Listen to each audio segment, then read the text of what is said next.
Chairman Landhi town Abdul جمیل خان اور town municipal commissioner Asif Ali مٹھانی، counsellor union council 4 محمد فاروق اور دیگر افسران نے ایریا 4A تھانہ چورنگی کے پاس نالے کی صفائی کے کام کا معائنہ کیا۔ چیئرمین لانڈی ٹاؤن عبدل جمیل خان نے اس موقع پر کہا کہ نالوں کی صفائی ہونا بے حد ضروری ہے، کیونکہ مانسون کا موسم ابھی جاری ہے اور بارشوں کے پانی نالوں سے گزرتا ہے، اور میری پوری کوشش ہے کہ نالوں کی صفائی مکمل ہو جائے۔ Town municipal corporation Landhi Asif Ali Mithani نے کہا کہ نالے کے گاربیج کو فوری طور پر اٹھا لیا جائے اور ہماری کوشش ہوگی کہ لانڈی ٹاؤن کو ایک مثالی ٹاؤن بنایا جائے۔ آصف علی مٹھانی میونسپل کمشنر نے کہا کہ کوشش یہ کی جائے کہ ایک تو برساتی نالے کی صفائی اور اس کے ساتھ ساتھ اس پر تجاوزات کے خاتمے کو بھی یقینی بنایا جائے، تاکہ جاری مونسون کے موسم میں اگر بارش ہوتی ہے تو لانڈی کی شاہراہوں پر بہتر سفری سہولتوں کی فراہمی کو تسلسل کے ساتھ جاری رکھا جا سکے، جبکہ گلی محلوں میں پانی کی نکاسی آب کے لیے بھی عملی طور پر ٹیموں کو تشکیل دیا جائے۔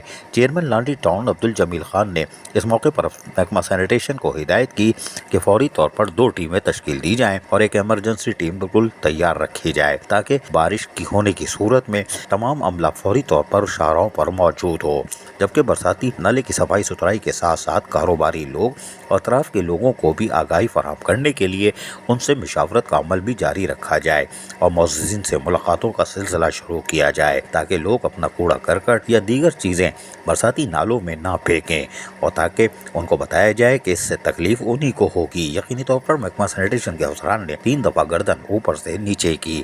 کرتے کیا ہیں ہمیں نہیں معلوم۔ عزیز عارف، KBS بلدیاتی نیوز کراچی۔ ایسی ہی خوبصورت ویڈیوز فیوچر میں حاصل کرنے کے لیے ریڈ بٹن پر کلک کر کے اور بیل آئیکن کو پریس کر کے ہم سب کے سبسکرائبر بننا مت بھولیے۔